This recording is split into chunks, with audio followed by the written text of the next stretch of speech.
Hey, Black Art in America fam. Thank you for joining us for another installment of BAIA Talks.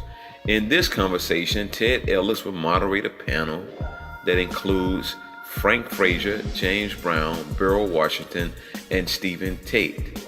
They're all servicemen. And the title of this particular talk is What It Means to be an African American U.S. Veteran and How That Service Translates into Artwork. Stay tuned and enjoy this important conversation held during the MIA Military Inspired Art Show at the Buffalo Soldiers National Museum, July 27th and 28th. So we're going to just have an informal discussion. I'll ask a question and give the mic to each of the veteran artists here so that they can share their personal, intimate story about their experience in the military and being a visual fine artist. So I got Steve right here, Mr. Brown here, this handsome gentleman, these two handsome gentlemen, Glenn and Mr. Beryl Washington. The first question is, what motivates you to create art?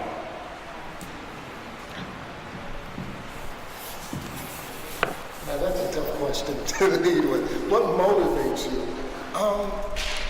The truth is, I don't really need motivation to create art. Art is who I am.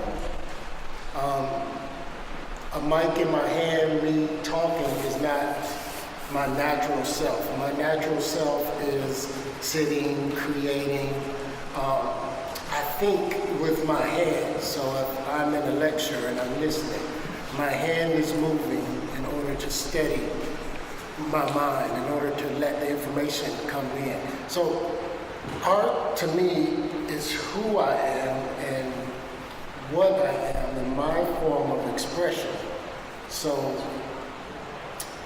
it's a passion and it doesn't have to be motivated by outside sources.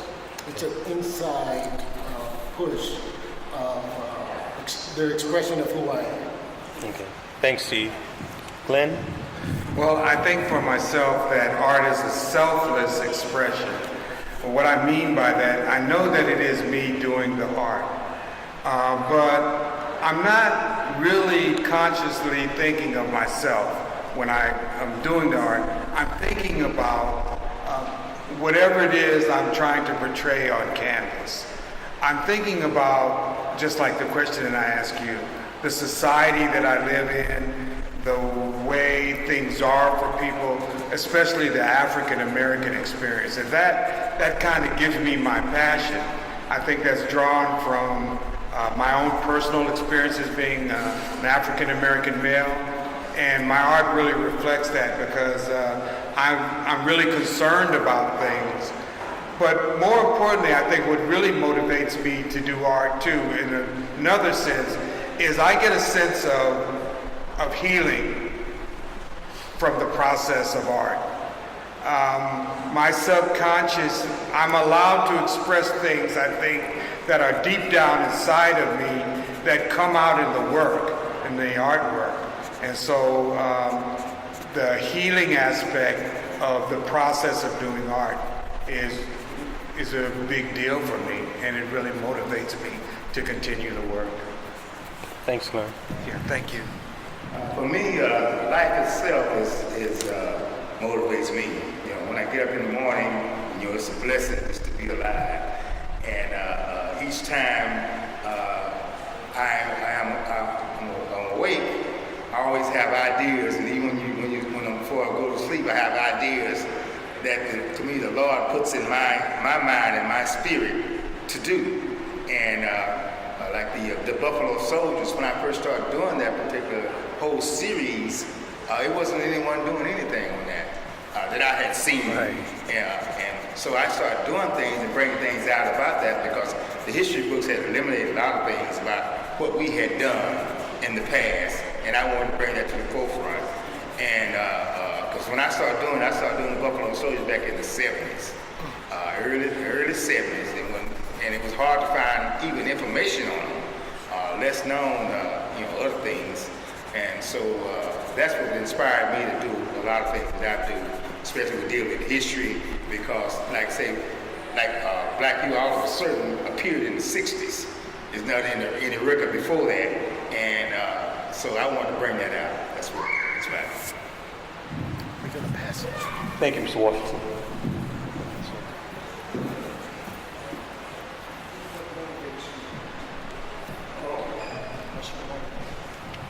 My motivation is, and has come from, as I said, in the family, basically to have,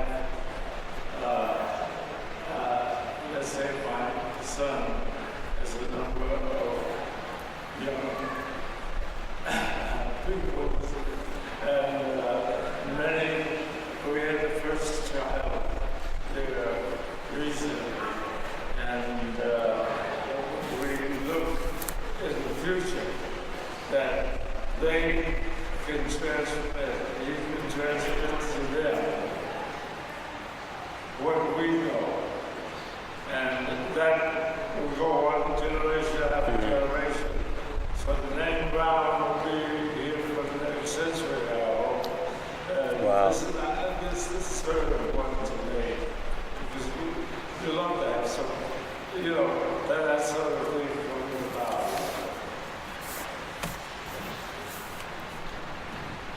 Give it to him. No, we're talking a whole lot of stuff. I'm gonna be straight up.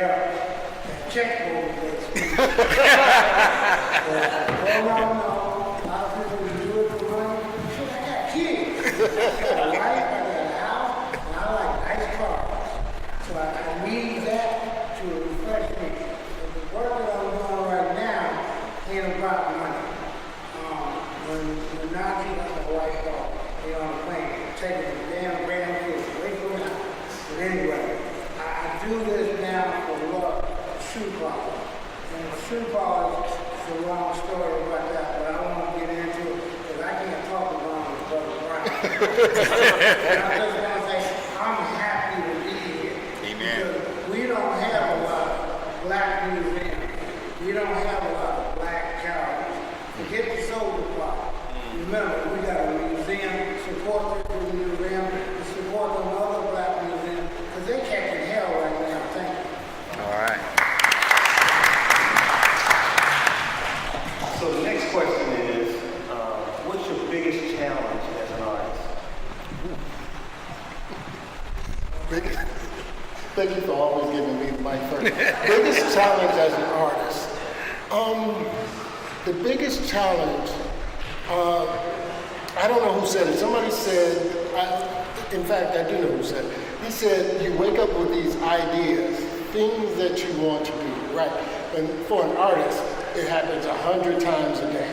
You have these great ideas in your head, but when you go to execute these ideas, you have to think to yourself, is this idea worth 2 months of my time? Right? Is this idea worth 6 months of my time? I work on a large scale, so, I have to dedicate myself to one idea, or maybe two, for a long period of time. So I have to do this balancing act. Is this worth this amount of time? And often I can be halfway into a piece and say, this idea doesn't have the weight of what I'm putting into it. So I have to scrap it and start with this other idea I had 20 minutes ago. So I forget the original question. That's it. What was your biggest challenge as an artist? The biggest challenge, thank you.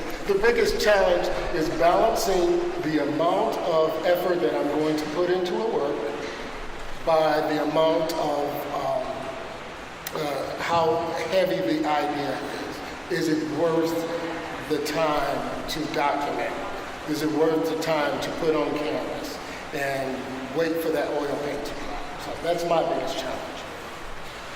Thank you. I think my biggest challenge is understanding what I'm painting.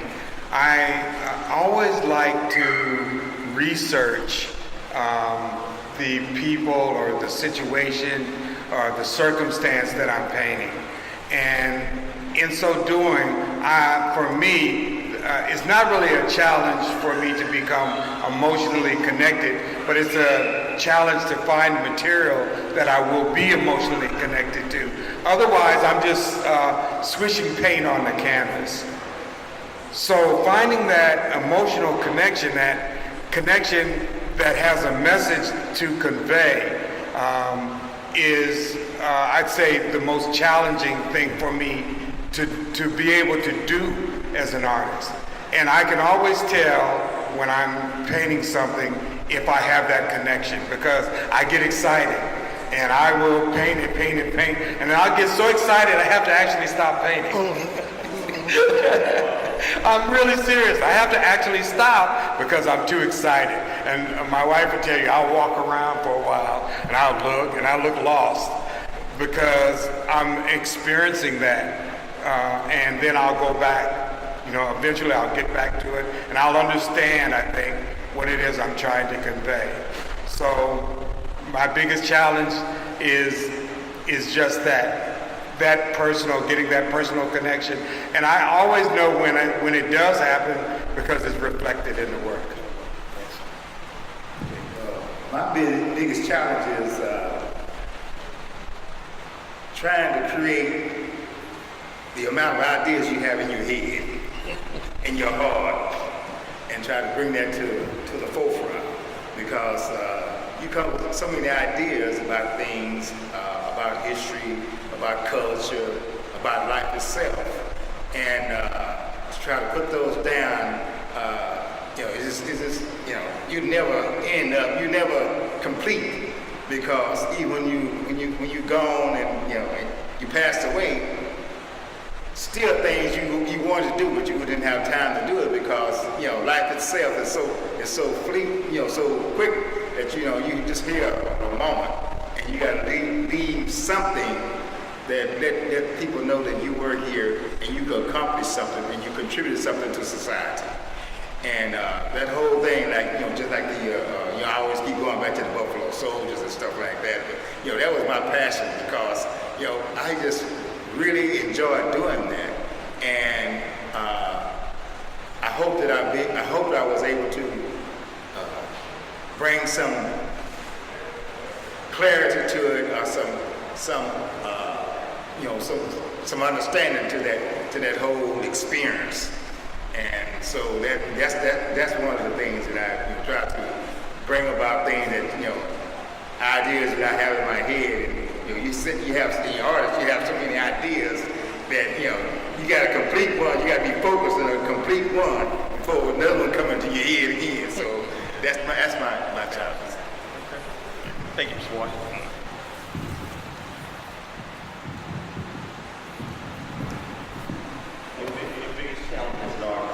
Yes, I guess one of the things is I have a piece now that I've been working on for years, and it's one coat after the other coat after the other coat.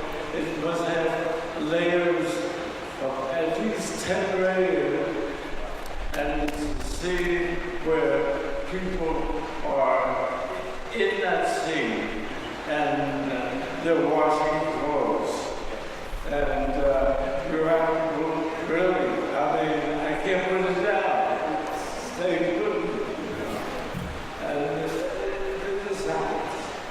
And it happens in other ways too, as I said, where I find that we have to begin to look at it politically, which is extremely important too. That we have to convey these ideas to other people and let them know about these ideas that you are really interested in letting them know. Because it becomes, we have no investigating people any longer. Thank you. Fraser? my biggest challenge is my challenge. My challenge is to make sure my black people come out and appreciate us as black artists. All right. That's pretty powerful. I do want to say, the biggest challenge for me is how do we engage our community, our audience on seeing our importance, on preserving our history, our culture, what we have to say politically, what we have to say culturally, what we have to say academically and economically. The challenge of my community seeing my value and my importance. We have a wonderful time of celebrating other areas of the arts, and that's nothing to mention their value or their significance, but that legacy piece, to speak into the tier of millennia from now through this language of art. That's powerful. To be able to say nothing but to say everything.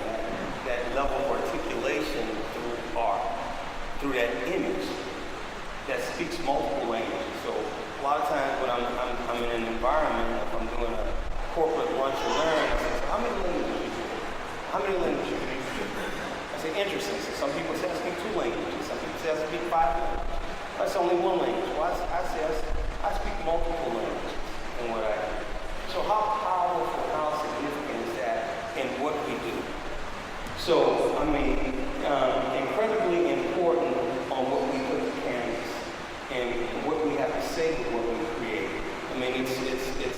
It's incredible. It's one of the highest forms of intellect that's there. It's undervalued and underrecognized in our community. And that's a common core that each of these artists we share and try to get that message out there in a way that we're enthused and we're excited about what we do. How much more time do we have, Nike? Okay. So, I did a show in Chicago when Dr. Margaret Burroughs was living, and her question was, it was to everybody, but it's to my panel, what will your legacy be? And Mr. Fraser, I'd like you to lead off with answering that question. What will your legacy be? It's all we were talking about this. I got old kids, young kids, and we were all talking about who's gonna get what kind of shit they gonna take from the house, who's gonna get what and all of that. And that's all part of leaving behind. They got me right making a goddamn will out of that. But I got pissed off at it. But I sat down and said, well, we're gonna have to do this. Otherwise, some of them gonna be fighting for their money involved too. My legacy is simply Frank Fraser existed. I am who I am.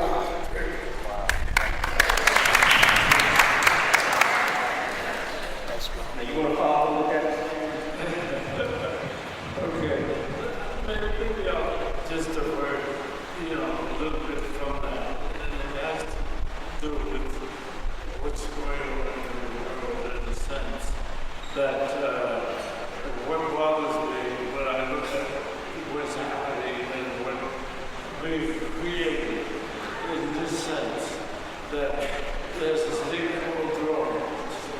And I have a big problem with drones where you put looking for somebody who you decide, put it that way.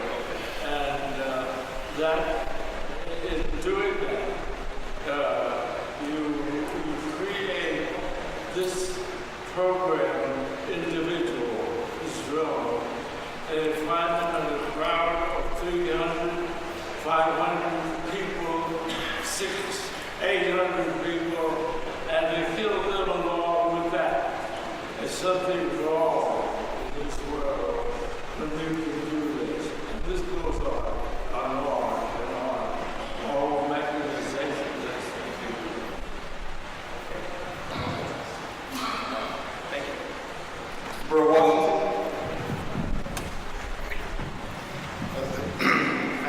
The legacy of what I probably be interested in is that I make a difference in somebody's life. Some young person's life, to be able to go on and keep doing and keep living because, like I say, life is short, and you want to be able to leave something for the next generation. It may not be, they may not appreciate the art, but if you influence somebody some kind of way, then to me, you accomplished something. The legacy that I would like to leave has to do with informing people of things that they may not know about, especially as it regards the African American culture. Like I painted the 761st Tank Battalion. I see people looking at it, and I ask people, I say, do you know about them? And they're like, no, I don't know about them, tell me. And so I like my work to be a jumping off point for informing people of their past, especially as warriors, because African American men have never really been appreciated as warriors. And the 761st Tank Battalion, you got to know about them, because these were some brave men.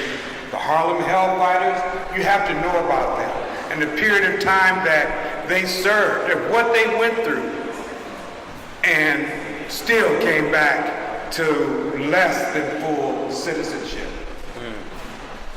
which is powerful to know, because it informs you somehow about the nature, the makeup of the culture. So besides that, I never got the other part of legacy I'd like to leave is I never received a high school diploma, elementary diploma. It's something always happened that I never got it. Until I got a college diploma, I graduated valedictorian of my class. And when I went to college at the age of 40, I did not even think that I was college material, But I made discovery about myself. So the other thing I want to say, and I've accomplished so many other things since then. I didn't start painting until 2010, because my wife is a fabulous artist, and my wife took ill and stopped painting, and I wanted her to get continued enjoyment from painting, because I thought that would help her to heal faster, but she would have nothing to do with painting. So I got mad and started painting for her. I know that doesn't make any sense, but it worked. That's her sitting right there. So she tore that cancer up out of her body. So the other thing, legacy is for people to understand that whatever you visualize in life, it's never too late to try to do something. Here I am sitting before you now as living evidence of that. Thank you. Wow. Thank you, Glenn. Thank you, Glenn.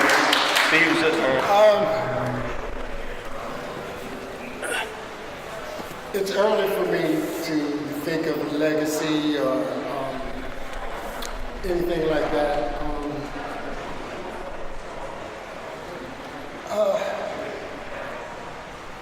I just want to be remembered. I just want people to have an idea that I was here, just like Mr. Fraser said. So 10 years from now, I want to continue to be working. 20 years from now, I want to continue to be working. And I want to be remembered in the company of Frank Fraser and James Brown. So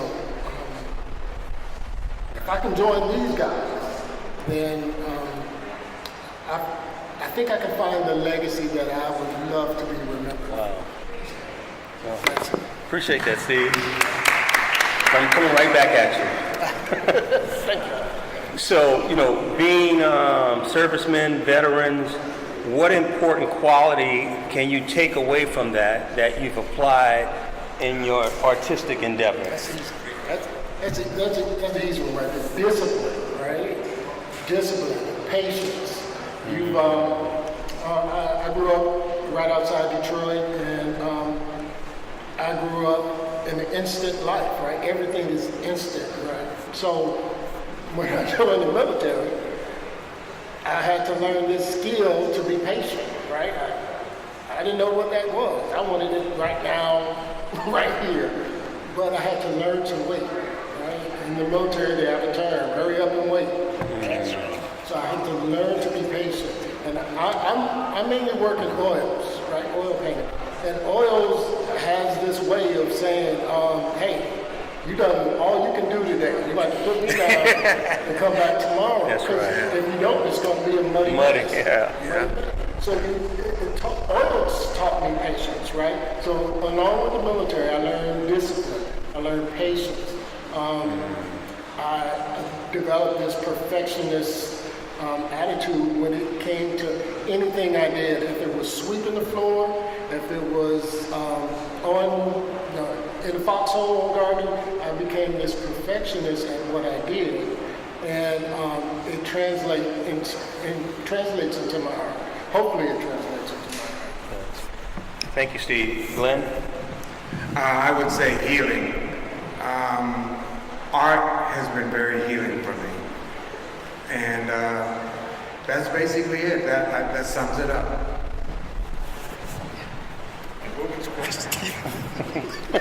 What important quality as a veteran? Well, for me, when I was drafted into the military, I had just finished college at a technical school, and I went there as a commercial artist, and I was drafted into the military. And the military breaks you down. Because when I first was drafted, I'm a little country boy from the country, and they brought us in on these cattle trailers. We was in one of those cattle trailers that brought us in, and you can still see the manure on the ground on the trailer when you got in there. So they broke you down to build you back up, and it taught to me. I learned a lot about patience, as they had said before, and discipline, because you always have to be on time, hurry up and wait, as they said. And fortunately, I was able to, at my latter part of my career in the military, I was fortunate enough to be blessed to be able to do what I was trained to do as an artist, as a commercial artist. I worked as a commercial artist for the military for 3 months. I guess they thought I was going to re-enlist, but I didn't do that. But I was fortunate enough to use my training as an artist the last 3 months of my career in the military. Okay, great.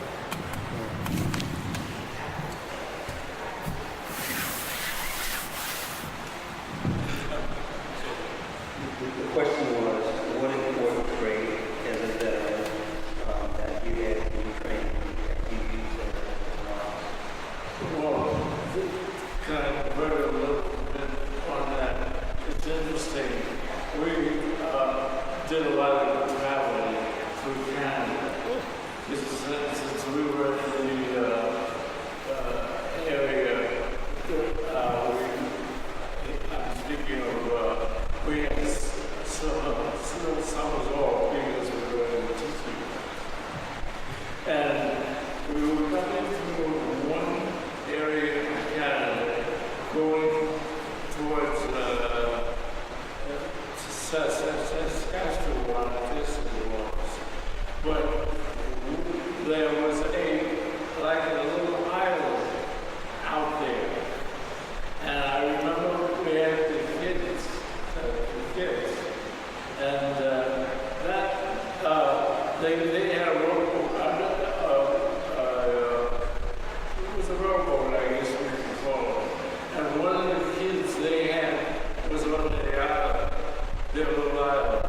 And they came over to where we parked. And the young kid who was white, and he came up to one of my son's place, and he said, "Who did this?"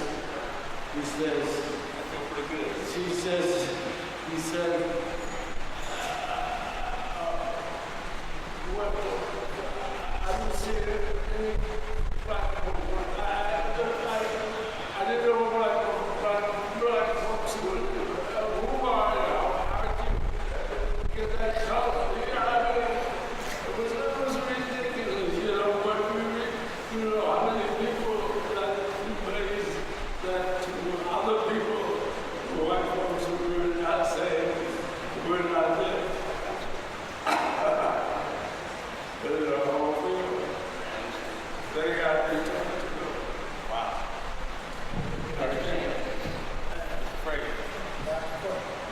What kind? You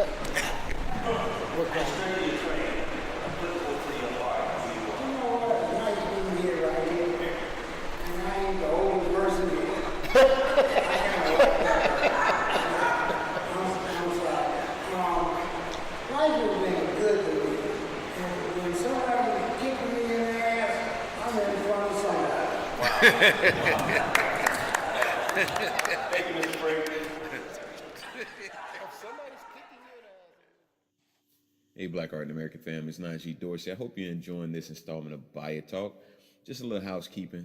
Wanted to let you know about our upcoming show, September 14th through the 16th at the Belmont Mansion. It's the Black Art in America Fine Art Show Philadelphia. We've got a great program lined up for you. Great galleries that's going to have works by a number of legacy artists and some fantastic contemporary artists. Be sure to take a look at our highlights of a number of Philadelphia artists and a number of the galleries that's coming from around the country. We're really excited about this show. It's going to be our largest show to date, all in Philadelphia. We're hearing from collectors and artists and art enthusiasts from around the country. So have your face in the place for what is sure to be a fantastic weekend at the historic Belmont Mansion and Underground Railroad Museum, September 14th through the 16th. For the Black Art in America Fine Art Show Philadelphia. Join us. So the next question is, and it's more or less looking at an observation. Recently, what has been transpiring with African American culture and history as it relates to African American artists, and there are artists out here now that are reaching six-digit figures with the sale of their artwork. Kerry James Marshall, Kehinde Wiley, Mark Bradford. We have a young lady who's hitting high marks. Deborah Roberts out of Austin right now. What's your feeling about that? These artists reaching that kind of economic gain in their art, and where do you see your artwork at some point? I am happy for them. And it's well deserved, and it's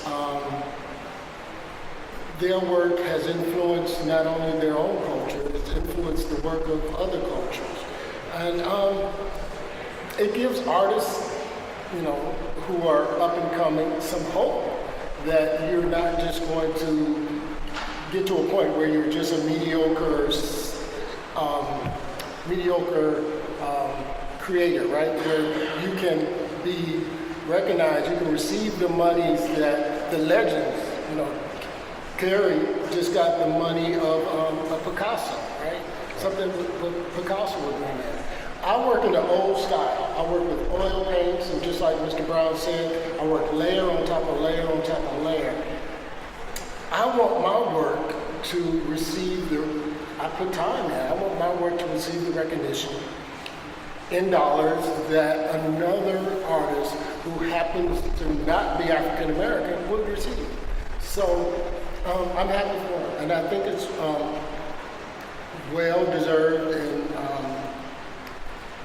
and I'm glad to see it happening to living artists. That's a good point. Living artists, not just hey, he's gone, now we can buy a box. They're still there.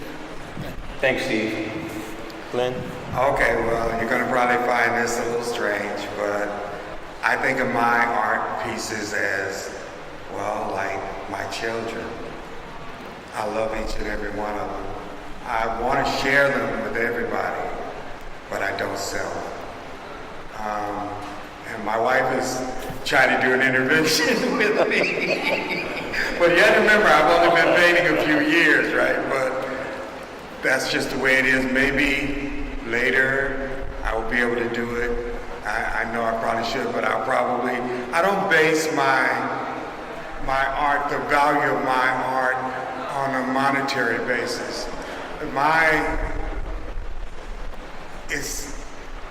To me, my work for me, I know everybody else wants to put a price on it, but it's priceless because it's like a child to me.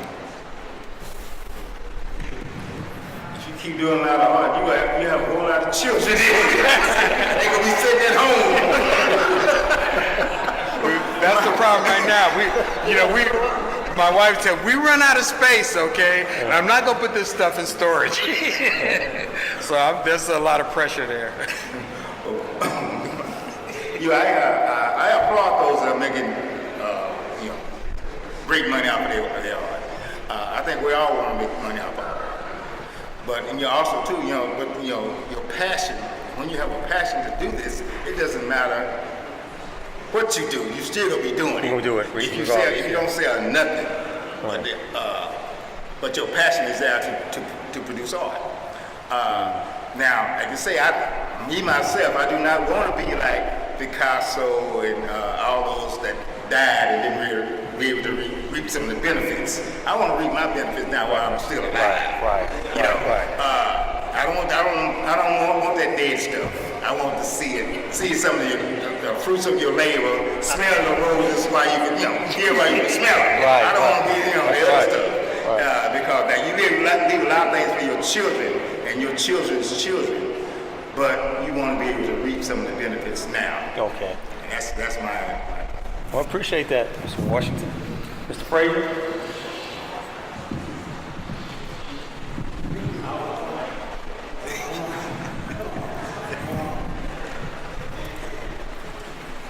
I like getting a check. But what I really more concerned about is like this museum. Forgive me what I'm going to say.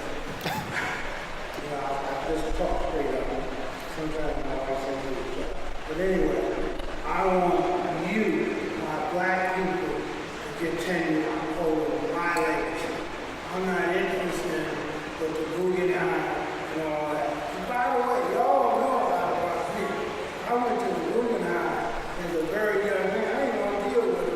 Because back then, they didn't want to. See, what you have to do is look around right now in this city. Go find 2 black museums. Go find 2 black galleries right now in this city. Walk out of this building, find a black gallery. You can't. We have to be concerned about our legacy. And if that means getting a check, we take a damn check. Because you need money to build. My hero is Fidel. As a matter of fact, I went to Cuba to see him. You know how he made it? He didn't make it because he was smart and everything. He needed a check to buy the weapons and all. And for us to continue to be an artist, we need to get paid. Good, you can do what you can do. But I bet you retire. And I'm too young to retire.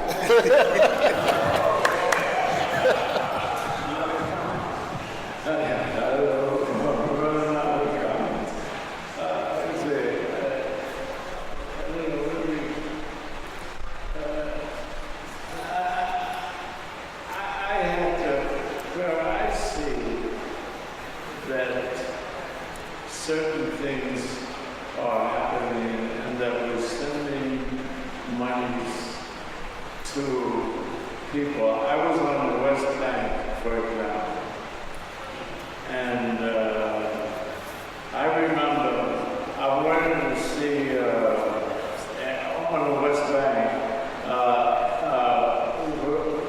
where the walls came tumbling down, Jericho, really, and I see a nation who dislike black people. This is in Israel. And you gotta realize that we were the first people who lived really in Israel. But they were in Gaza. And they were being killed one after the other. And you don't want to see people, countries giving money by 175 or 185,000. You see people throwing a rock and a guy has a bazooka or something like that. These are horrible things, really. And people really gotta understand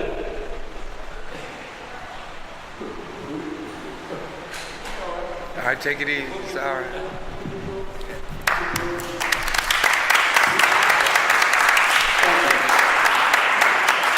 So we're going to open it up for Q&A to the audience to ask questions from the panel of artists. I'll come over here. How's everybody doing? All right. I'm sorry to make the James Lee. I am the last original living Buffalo Soldier.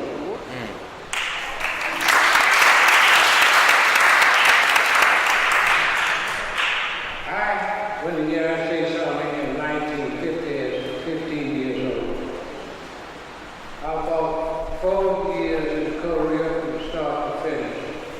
I done 4 combat tours in Vietnam. I was one of the first black that was selected in the 101st Airborne Range Special Operations Command. They call it Trinity, we call it the Cupid Buzzer. My job was 30 and 40 miles ringing around all the time. I fought 4 combat tours in Vietnam. I went to Vietnam in 1960 and stayed till 62 as a training advisor. I was the first black that ever existed and trained the Vietnamese army. I trained for 2 years. I was not supposed to go back, but they sent me back. I done 4 combat tours. I followed the unit. I can speak 6 different foreign languages fluently. But the thing I like about my situation, what made me the last to live in the rain in Buffalo Soldier, I'm not all, but I'm history. Yeah. And you can't change what I am. But I'm very honored and very pleased for black men for what they went through. Because from 1866 to the Suicide Proclamation in 1947, all black troopers called the N-word. I could not eat, sleep, have the same activities as white had, not the same privilege. I had to fight 2 wars. A segregated war and a combat war. We could not fight side by side by side. The unit that you was in, Jim Pat trained y'all. Y'all went and served. You should have said something that what you really went through, that you people need to know. The 101st Airborne Unit in World War II was trained, trapped at Bastogne. This same black unit that trained going to 100 black pilots from out of combat to save them. And I'm very pleased to say that you was in one of the units, that you should stand up and give a big hand. Because the time that we went through, they had one of the hardest winters Durham ever had. He was in 34th below zero, but in the daytime, not at night. God bless you for what you went through. We have fought in every war America has ever had, but has never gotten the courage and the privilege to it. I've been here 18 years with Captain Matthews and his nephew there. Come on here, man. Come on. They need to see you. No, come on, Dad. No.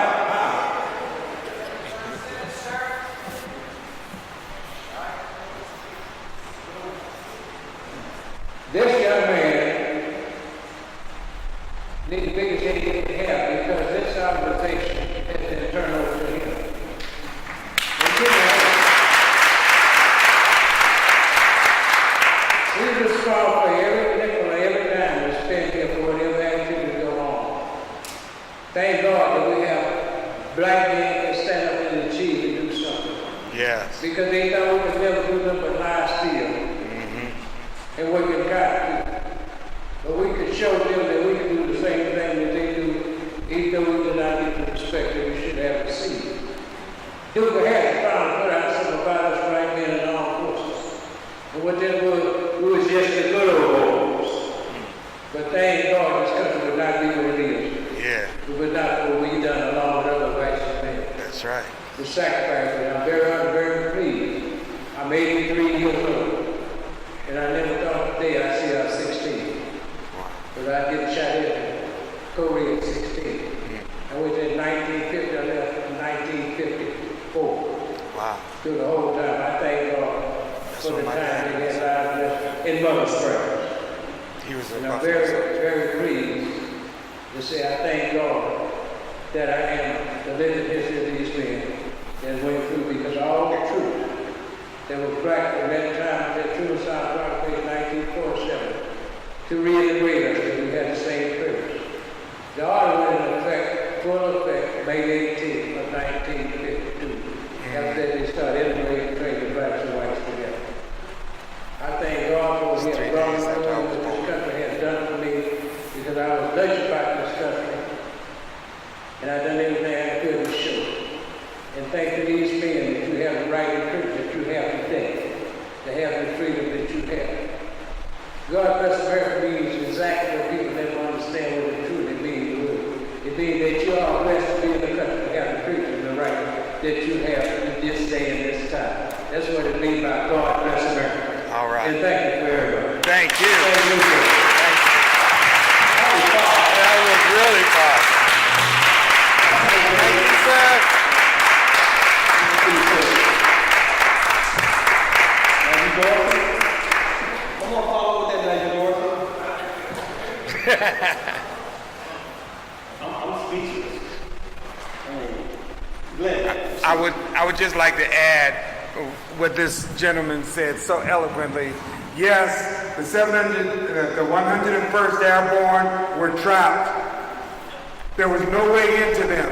And General Patton sent the 761st on what was supposed to be a suicide mission to break them out. And they went in there and they broke through and they began to turn the battle around. They had pulled all of the white troops back because the Germans had swung 18 miles, a wedge down from the Allied forces. It was almost over. The 761st did the impossible. These tankers with other black troops got in there and they broke through, and it was the first time in military history that black and white soldiers fought and died together side by side because of their action. And Patton said when he got the report, he said, send the white troops back. And that's what created the bulge. And when the bulge burst, the 761st Tank Battalions were the first American Allied forces to cross the vaunted German line and head into Germany. And that, my friends, is the truth. Celeste King III, a Tuskegee Airman, shared this story with me before. I mean, it was common knowledge amongst men, gentlemen like this gentleman right here that knew, but it wasn't knowledge that everyone knew. And I sat in his office and he told me about the 761st Tank Battalion, and I never forgot it. So after I started painting, I decided I was going to paint them. And so I just want you to know the story. They're doing a movie about it now. Wow. That's the power of art and history. This concludes the panel discussion of art. All right, Black Art in America family, you listened to another installment of BAIA Talks. I hope you enjoyed it. Listen, if you ever wanted to support Black Art in America, consider buying a piece of art at shopbaya.com. It's a location where we have a curated selection of works for you to consider. Also, be sure to put on the calendar the Black Art in America Fine Art Show Philadelphia, September 14th through the 16th. We would love to see you there. You can find more information about the show by clicking on the show's icon on the right-hand side of the homepage. And remember to always follow us on your favorite social media platforms: Facebook, Instagram, Pinterest, and Twitter.